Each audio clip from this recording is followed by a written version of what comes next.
ಎಲ್ಲರಿಗೂ ಬನ್ನಿ ಇವತ್ತಿನ ಮಾರ್ಕೆಟ್ ಅಪ್ಡೇಟ್ಸ್ ನೋಡ್ಕೊಂಬರೋಣ. 15th June Monday global markets ಹೇಗಿದೆ ಅಂತ ನೋಡಿದ್ರೆ ನಮಗೆ ವಂಡರ್ಫುಲಿ ಎಲ್ಲ ಇಂಡೀಸಸ್ ಕೂಡ ಗ್ರೀನ್ ಆಗಿ ಕಾಣ್ತಾ ಇದ್ದಾವೆ. US, Europe and Asian markets, Dow Jones ಇರ್ಬೋದು, S&P 500, ನ್ಯಾಸ್ಡಾಕ್ ಎಲ್ಲವೂ ಗ್ರೀನ್ ಇದೆ. ಯುರೋಪಿಯನ್ ಮಾರ್ಕೆಟ್ಸ್ ಕೂಡ ಗ್ರೀನ್ ಇದೆ. ಗಿಫ್ಟ್ ನಿಫ್ಟಿ ಕೂಡ ಆಲ್ಮೋಸ್ಟ್ 350 ಪಾಯಿಂಟ್ಸ್ ಅಪ್ಪಲ್ಲಿ ಓಪನ್ ಆಯ್ತು ಇವತ್ತು, ಹಾಗೆ ಸ್ಟೇಬಲ್ ಆಗಿ ಇದೆ. ಕಮಾಡಿಟೀಸ್ ಬಂದರೆ ನಮಗೆ ಬ್ರೆಂಟ್ 4.2% ಡೌನ್ ಇದೆ. ಕ್ರೂಡ್ ಆಯಿಲ್ ಕೂಡ ಆಲ್ಮೋಸ್ಟ್ 5% ಡೌನ್ ಆಗಿದೆ. ಗೋಲ್ಡ್ 2% ಅಪ್ಪಲ್ಲಿ ನಡೀತಾ ಇದೆ. ಇನ್ನು INR ಬಂದರೆ ನಮಗೆ ಲಾಸ್ಟ್ ಸೆಷನಲ್ಲಿ 95.12 ಅಲ್ಲಿ ಕ್ಲೋಸ್ ಆಗಿತ್ತು. ಇವಾಗ 94.55 ಅಲ್ಲಿ, ಅಂದರೆ ಆಲ್ಮೋಸ್ಟ್ 56 ಪೈಸಾ ನಮಗೆ ಸ್ಟ್ರಾಂಗ್ ಆಗಿದೆ. ಅದು ನಮಗೆ ಡೆಫಿನೆಟ್ಲಿ ನಾವು ಇಂಡಿಯನ್ ಮಾರ್ಕೆಟಿಗೆ ಪಾಸಿಟಿವ್ ಕ್ಯೂ. ಎಕನಾಮಿಕ್ ಕ್ಯಾಲೆಂಡರ್ ಇವತ್ತಿನ ಮೇಜರ್ ನ್ಯೂಸ್ ಏನಿದೆ, ಅಪ್ಡೇಟ್ಸು ನಾಟ್ ನ್ಯೂಸ್. ಹೌದು, ನಮಗೆ 12 o'clockಗೆ ಈ 4 ಹೋಲ್ಸೇಲ್ ಪ್ರೈಸ್ ಇಂಡೆಕ್ಸ್ಗಳು ರಿಲೈಸ್ ಆಗ್ತವೆ. 4 ಗಂಟೆಗೆ ಅನ್ಎಂಪ್ಲಾಯ್ಮೆಂಟ್ ರೇಟು ಬರುತ್ತೆ. ಹೆಂಗೆ ಅಫೆಕ್ಟ್ ಆಗುತ್ತೆ ಇದು, ಏನಿದು ಹೋಲ್ಸೇಲ್ ಪ್ರೈಸ್ ಇಂಡೆಕ್ಸ್ ಅಂತಂದ್ರೆ ಕ್ವಿಕ್ ಆಗಿ ಹೇಳ್ಬೇಕಂದ್ರೆ, ಇದು ಸೆಕ್ಟರ್ ವೈಸ್ ಇದೆ. ಮ್ಯಾನುಫ್ಯಾಕ್ಚರಿಂಗ್ ಇದೆ, ಫ್ಯೂಯಲ್ ಇದೆ, ಇದು ಓವರ್ ಆಲ್ ಇನ್ಫ್ಲೇಷನ್, ಇದು ಫುಡ್ ಇದೆ. ಮ್ಯಾನುಫ್ಯಾಕ್ಚರಿಂಗ್ ಒಂದು ಎಕ್ಸಾಂಪಲ್ ಕೊಡ್ತೀನಿ. ಮ್ಯಾನುಫ್ಯಾಕ್ಚರಿಂಗ್ ಅಂತಂದ್ರೆ ಅದು ಮೇಜರ್ಲಿ ನಮ್ಮ ಒಂದು ಇನ್ಫ್ರಾಸ್ಟ್ರಕ್ಚರ್ ಸೆಗ್ಮೆಂಟ್ ಬರುತ್ತೆ. ನಮ್ಮ ಸ್ಟೀಲ್ ಇರ್ಬೋದು, ಸಿಮೆಂಟ್ ಇರ್ಬೋದು, ಮಷಿನರೀಸ್ ಇರ್ಬೋದು, ಕೆಮಿಕಲ್ಸ್ ಇರ್ಬೋದು. ಇದು ಎಲ್ಲದರ ಒಂದು ಆಧಾರದ ನಮಗೆ ಫುಡ್ ಅಂತ ಬಂದ್ರೆ ನಮಗೆ ಅಕ್ಕಿ, ರೈಸ್, ಎಣ್ಣೆ, ಬೇಳೆಕಾಳುಗಳು, ಈ ತರ ಮೇಜರ್ ಸ್ಟೇಪಲ್ ಫುಡ್ಗಳನ್ನ ಕನ್ಸ್ಯೂಮ್ ಮಾಡೋದೇನು, ಅವುಗಳ ರೇಟ್ಗಳೆಲ್ಲ ಹೆಂಗಿದೆ ಅದ್ರ ಮೇಲೆ ಈಗ ಹೋಲ್ಸೇಲ್ ಪ್ರೈಸ್ ಇಂಡೆಕ್ಸ್ ಇಷ್ಟು ಫುಡ್ ಪ್ರಾಡಕ್ಟ್ಸ್ ಅಂತ ಲಿಸ್ಟ್ ಮಾಡ್ಕೊಂಡಿರ್ತಾರೆ. ಅವುಗಳ ಪ್ರೈಸ್ ಹೆಂಗೆ ವೇರಿಯೇಷನ್ ಆಗ್ತದೋ ಆ ಥರ ಇನ್ಫ್ಲೇಷನ್ ಕೂಡ ಆಧಾರದ ಮೇಲೆ ಡಿಸೈಡ್ ಮಾಡ್ತಾರೆ. ಸಿಮಿಲರ್ಲಿ ಮ್ಯಾನುಫ್ಯಾಕ್ಚರಿಂಗ್ ಅಂತಂದ್ರೆ ನಮಗೆ ಮೇಜರ್ ಆಗಿ ಯೂಸ್ ಆಗುವಂತಹ ಮಟೀರಿಯಲ್ಸ್ ಸ್ಟೀಲು, ಸಿಮೆಂಟು, ನಮಗೆ ಕೆಮಿಕಲ್ಸ್ ಇರ್ಬೋದು, ಮಿಷನರೀಸ್ ಇರ್ಬೋದು, ಇನ್ಫ್ರಾಸ್ಟ್ರಕ್ಚರ್ ಡೆವಲಪ್ಮೆಂಟ್ಗೆ ಅಂಥದ್ದನ್ನೆಲ್ಲ ಆ ಪ್ರೈಸಸ್ ಅದು ಇಂಪೋರ್ಟ್ ಮಾಡ್ಕೊಳ್ಳೋದಿರ್ಬೋದು ಅಥವಾ ನಮ್ಮಲ್ಲೇ ಪ್ರೊಡ್ಯೂಸ್ ಮಾಡೋದಿರ್ಬೋದು, ಎಲ್ಲವನ್ನು ಗಣನೆಗೆ ತಗೊಂಡು ಅದು ಎಷ್ಟು ಕಾಸ್ಟ್ಲಿ ಆಗಿದೆ ಅಥವಾ ಚೀಪ್ ಆಗಿದೆ ಕಂಪೇರ್ ಟು ಲಾಸ್ಟ್ ಇಯರ್ ಅಥವಾ ಲಾಸ್ಟ್ ಮಂತ್, ಆ ಥರ ಡೇಟಾನ ಇದು ಮಾಡ್ತಾರೆ. ಲಾಸ್ಟ್ ಇಯರ್ ಅದು 4.62 ಇತ್ತು. ನಮ್ಮ ಕನ್ಸೆನ್ಸಸ್ ಡೇಟಾ ಅಂದರೆ ಎಕ್ಸ್ಪೆಕ್ಟೆಡ್ ಡೇಟಾ, ಫೋರ್ಕಾಸ್ಟ್ ಡೇಟಾ ಇಲ್ಲಿ ಅವೈಲೇಬಲ್ ಇಲ್ಲ. ಇಲ್ಲಿ ಅವೈಲೇಬಲ್ ಇದೆ ನೋಡಿ. ಇನ್ಫ್ಲೇಷನ್ ಓವರ್ ಆಲ್ ಇನ್ಫ್ಲೇಷನ್ಗೆ 8.3, 9.1 ನಮ್ಮ ಒಂದು ಎಕ್ಸ್ಪೆಕ್ಟೇಷನ್ ಇದೆ. 9.1 ಗಿಂತ ಕಡಿಮೆ ಆದರೆ ಅಥವಾ 9ಗಿಂತ ಕಡಿಮೆ ಆದರೆ ಡೆಫಿನೆಟ್ಲಿ ಅದು ನಮಗೆ ಪಾಸಿಟಿವ್ ಔಟ್ಲುಕ್ ಅನ್ನ ಕೊಡುತ್ತೆ. ಯಾಕೆ ಅಂತಂದ್ರೆ ಯಾವುದೋ ಒಂದು ವಸ್ತುವಿನ ಇದು ಬೆಲೆ ಜಾಸ್ತಿ ಆಗ್ಬೋದು ಅಂತ ಅಂದಿದ್ದು ಕಡಿಮೆ ಆಗಿರುತ್ತೆ, ಹಂಗಾಗಿ ಅದು ಕಡಿಮೆಗೆ ಸಿಗೋಕೆ ಶುರು ಮಾಡುತ್ತೆ. ಅದು ನಮ್ಮ ಮಾರ್ಕೆಟ್ ಅಲ್ಲಿ ಪಾಸಿಟಿವ್ ಒಂದು ವೈಬ್ಸ್ ಅನ್ನ ಕೊಡುತ್ತೆ. ಅಷ್ಟೇ. ಅದ್ ಬಿಟ್ರೆ ಅನ್ಎಂಪ್ಲಾಯ್ಮೆಂಟ್ ರೇಟ್ ಈಗ 5.2 ಪ್ರೀವಿಯಸ್, ಈ ಸಲ ಒಂದು ಫೋರ್ಕಾಸ್ಟ್ 5.3 ಅಂದ್ರೆ ಕೆಲಸ ಸಿಗೋದು ಕಡಿಮೆ ಆಗುತ್ತೆ ಅಂತಾನೆ. ಇದು ಸಪೋಸ್ ಇದ್ರ ಬದಲು ನಮಗೆ ಒಂದು 5 ಬಂತು ಅಥವಾ ಲೆಸ್ ದೆನ್ 5 ಬಂತು ಅಂತ, ಆಕ್ಚುಲ್ ಜಾಸ್ತಿ ಜನಕ್ಕೆ ಕೆಲಸ ಸಿಗ್ತಾ ಇದೆ ಅಂತ, ಆಗ ಡೆಫಿನೆಟ್ಲಿ ಮಾರ್ಕೆಟ್ ಪಾಸಿಟಿವ್ ಆಗಿ ಬಿಹೇವ್ ಮಾಡುತ್ತೆ. ಯಾಕೆ, ಜಾಸ್ತಿ ಜನಕ್ಕೆ ಕೆಲಸ ಸಿಗ್ಬೇಕು, ಅವ್ರು ಸಂಬಳ ತಗೋಬೇಕು, ಆ ಸಂಬಳವನ್ನ ಅವರು ಅಗೇನ್ ಖರ್ಚು ಮಾಡಬೇಕು. ಏನಕ್ಕೆ ಖರ್ಚು ಮಾಡ್ತಾರೆ, ಯಾವುದೋ ಕಂಪ್ನಿಯ ಗೂಡ್ಸ್ ಅಥವಾ ಸರ್ವಿಸಸ್ಗೆ ಖರ್ಚು ಮಾಡ್ತಾರೆ. ಆ ಕಂಪ್ನಿಗಳು ಲಾಭ ಮಾಡ್ತವೆ, ಆ ಕಂಪ್ನಿಗಳ ಲಾಭವನ್ನ ಇನ್ವೆಸ್ಟರ್ಸ್ಗೆ ಇದು ಮಾಡ್ತವೆ, ಶೇರ್ ಮಾಡ್ತವೆ. ಈ ತರ ಮಾರ್ಕೆಟ್ ಡೈನಾಮಿಕ್ಸ್ ಹೋಗ್ಬರುತ್ತೆ. ಸೊ 12 ಗಂಟೆಗೆ ಆಗಲೇ 11:30, 12 ಗಂಟೆಗೆ ಈ ಡೇಟಾ ಇದೆ. ಲೆಟ್ಸ್ ಸಿ ಇದು ಎಷ್ಟರ ಮಟ್ಟಿಗೆ ಮಾರ್ಕೆಟ್ನ ಯಾವ ತರ ಇಂಪ್ಯಾಕ್ಟ್ ಮಾಡುತ್ತೆ ಅಂತ. ಇಲ್ಲಿ ನೋಡಿದ್ರೆ ನಮಗೆ ಮಾರ್ಕೆಟ್ ಈ ಒಂದು ನ್ಯೂಸ್ಗಳ ಇಂಪ್ಯಾಕ್ಟ್ ತುಂಬಾ ಕಡಿಮೆನೆ, ಲೋ ಇಂಪ್ಯಾಕ್ಟ್ ಅಪ್ಡೇಟ್ಸ್ ಇದು. ಸೊ ವಿಲ್ ಸಿ ಹೆಂಗೆ ಮೂವ್ ಆಗುತ್ತೆ ಅಂತ.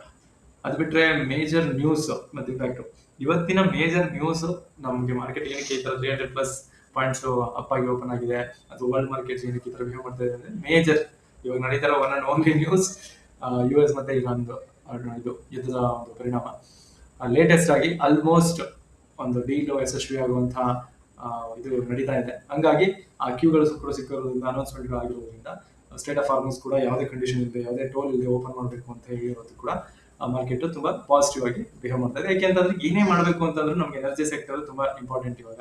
ಅದ್ರಲ್ಲಿ ನಮ್ಮ ಇಂಡಿಯಾ ಒಂದು ಜಾಸ್ತಿ ಇಂಪೋರ್ಟ್ ಓರಿಯೆಂಟೆಡ್ ಆಗಿರೋದ್ರಿಂದ ಅಲ್ಲಿ ನಮಗೆ ಒಂದು ಸ್ವಲ್ಪ ರಿಲೀಫ್ ಆಯ್ತು ಅಂತಂದ್ರೂ, ಇಲ್ಲಿ ಒಂಥರ ಮೇಜರ್ ಇನ್ಸ್ಟಿಟ್ಯೂಟ್ಸ್ಗಳು ಜನರಿಂದ ಬಂದ ದುಡ್ಡುಗಳನ್ನ ಇಟ್ಕೊಂಡು ಕಾಯ್ತಾ ಇದ್ದಾರೆ ಇನ್ವೆಸ್ಟ್ ಮಾಡೋಕ್ಕೆ. ಬಟ್ ರೈಟ್ ಟೈಮ್ಗೆ ಕಾಯ್ತಾ ಇದ್ದಾರೆ. ಈಗ ನಾವು FID ಡೇಟಾ ನೋಡಿದ್ರು ನೆಕ್ಸ್ಟ್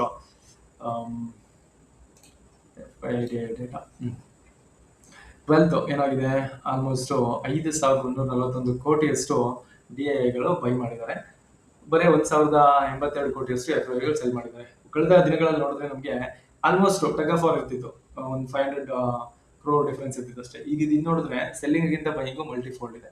ಇದು ಒಂದು ತುಂಬಾ ಪಾಸಿಟಿವ್ ಔಟ್ಲುಕ್ ನಮಗೆ. ಮಾರ್ಕೆಟ್ಸ್ ಮೂಡ್ ಸ್ಕೋರ್ ಕೊಡಬೇಕಂದ್ರೆ ನನ್ನ ಪ್ರಕಾರ ಇದು completely positive. Out of 10 I can give at least 8, 8.5. ತುಂಬಾ ಒಳ್ಳೆಯ ನ್ಯೂಸ್. ಅದ್ರದ್ದು ಒಂದು ಫ್ರೀಸ್ ಆಗೋ ತನಕ ಅಗೇನ್ ನಾವು ಈ ತರದ ಹಲವಾರು ಫ್ಲಕ್ಚುಯೇಷನ್ಸ್ ನೋಡಿದೀವಿ. ಈಗ ಇನ್ನೇನು ಮುಗೀತು, ಎಲ್ಲ ಸೆಟ್ ಆಯ್ತು ಅನ್ನೋದಕ್ಕೆ ಪುನಃ ಇಲ್ಲ, ಏನೋ ಒಂದು ಅವ್ರು ಒಪ್ಕೊಂಡಿಲ್ಲ ಅಂತ ಕ್ಯಾನ್ಸಲ್ ಮಾಡ್ಕೊಂಡು ಹೋಗೋದನ್ನ. ಬಟ್ ಈ ಮಾರ್ಕೆಟ್ ಈ ತರ ಈಗಾಗಲೇ ಬಿಹೇವ್ ಮಾಡಿರೋದು ನೋಡಿದ್ರೆ ಯಾಕೆಂದ್ರೆ ಮೇಜರ್ ಇನ್ಸ್ಟಿಟ್ಯೂಷನ್ಸ್ ಏನಿದೆ ಅವರಿಗೆ ಫಸ್ಟ್ ಹ್ಯಾಂಡ್ ಇನ್ಫಾರ್ಮೇಶನ್ ನಮಗಿಂತ ಮುಂಚೆ ಚೆನ್ನಾಗಿರುತ್ತೆ.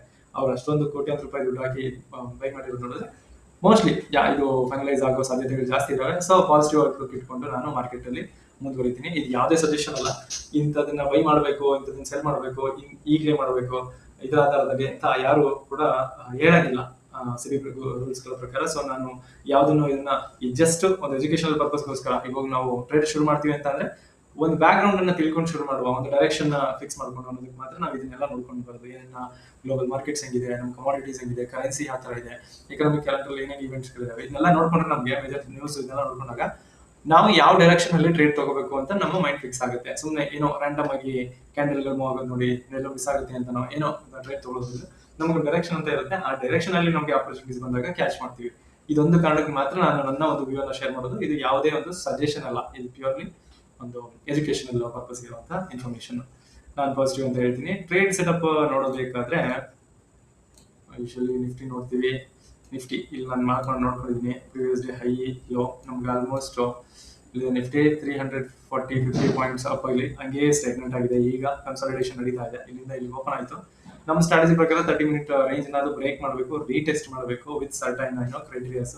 ಸುಮ್ಮನೆ ರೀಟೆಸ್ಟ್ ಅಲ್ಲ, ಅಲ್ಲಿ ಕ್ಯಾಂಡಲ್ ಸ್ಟ್ರಾಂಗ್ ಇರಬೇಕು, ಅದು EMA ಗೆ ಹೆಂಗೆ ಒಂದು ರೆಸ್ಪಾನ್ಸ್ ಇರಬೇಕು, ಮೇಜರ್ ರೆಸಿಸ್ಟೆನ್ಸ್ ಮತ್ತು ಸಪೋರ್ಟ್ ಏರಿಯಾಗಳಲ್ಲಿ ಮತ್ತೆ ಟ್ರೆಂಡ್ ಲೈನ್ಗಳಲ್ಲಿ ಅದನ್ನೆಲ್ಲ ನೋಡಬೇಕು. ಬಟ್ ಪ್ಲೈನ್ ಆಗಿ ಹೇಳ್ಬೇಕಂತಂದ್ರೆ 30 ಮಿನಿಟ್ ರೇಂಜ್ ಇನ್ನ ಬ್ರೇಕ್ ಆಗಿಲ್ಲ. ಸೊ ನಾನು ಇನ್ನ ಟ್ರೇಡ್ ನ ತಗೊಂಡಿಲ್ಲ. ಅದ್ ಬಿಟ್ರೆ ಗೋಲ್ಡ್ ನಾವು ಗೋಲ್ಡ್ ನೋಡಿದ್ರೆ ಗೋಲ್ಡ್ ಕೂಡ ಇನ್ನ ಅದೇ ಕಥೆಯಲ್ಲಿದೆ. ಒಂದು ವೀಕ್ಲಿ ಸಪೋರ್ಟ್ ಇಂದ ಬೌನ್ಸ್ ತಗೊಂತು, ಸಪೋರ್ಟ್ ಇಂದ ಬಿದ್ದಿತ್ತು, ಬೌನ್ಸ್ ತಗೊಂಡು ಮೇಲ್ಗಡೆ ಟ್ರೇಡ್ ಆಗ್ತಾ ಇದೆ. ಅದು ಕೂಡ ಕನ್ಸಾಲಿಡೇಟ್ ಆಗ್ತಾ ಇದೆ. 30 ಮಿನಿಟ್ ರೇಂಜ್ ಬ್ರೇಕ್ ಆಗಿದೆ. ಬಟ್ ನಾನು ರೀಟೆಸ್ಟ್ ಗೋಸ್ಕರ ಕಾಯ್ಬೇಕು. ಅಂಡ್ ಆ ರೀಟೆಸ್ಟ್ ಕೂಡ ನಮಗೆ ಒಂದು ಟ್ರೆಂಡ್ ಲೈನ್ ಇದೆ. ಈ 1 hour ಟ್ರೆಂಡ್ ಲೈನ್ ಏನಿದೆ ಇದು ಆ ಟ್ರೆಂಡ್ ಲೈನ್ ನ ಬ್ರೇಕ್ ಆಗ್ಬಿಟ್ಟಿತ್ತು. ಇವಾಗ ಮೇಲ್ಗಡೆ ಕ್ಲೋಸ್ ಆಗಿದೆ. ನನಗೆ ಅಲ್ಲಿ ಸ್ಟ್ರಾಂಗ್ ಸಪೋರ್ಟ್ ಪುನಃ ಶೋ ಆದ್ರೆ ಮಾತ್ರ ನಾನು ಇದರಲ್ಲಿ ಒಂದು ಲಾಂಗ್ ಎಂಟ್ರಿ ತಗೋತೀನಿ. ಇಲ್ಲ ಅಂತಂದ್ರೆ ಐ ವೇಟ್. ಕ್ರೂಡ್ ಆಯಿಲ್ ದೊಡ್ಡ ಗ್ಯಾಪ್ ಡೌನ್ ಆಗಿದೆ. 8,100 ಅರೌಂಡ್ ಅಲ್ಲಿ ಇದ್ದಿದ್ದು ಆಲ್ಮೋಸ್ಟ್ 7,600 ರೇಂಜಿಗೆ 5% ಅವಾಗಲೇ ನೋಡಿದಂಗೆ ಡೌನ್ ಆಗಿದೆ. ನಮಗೆ ತುಂಬಾ ರಿಲೀಫ್. ಇದರಲ್ಲಿ ನಾನು ಸದ್ಯಕ್ಕೆ ಟ್ರೇಡ್ ನ ನೋಡಕ್ ಹೋಗಲ್ಲ.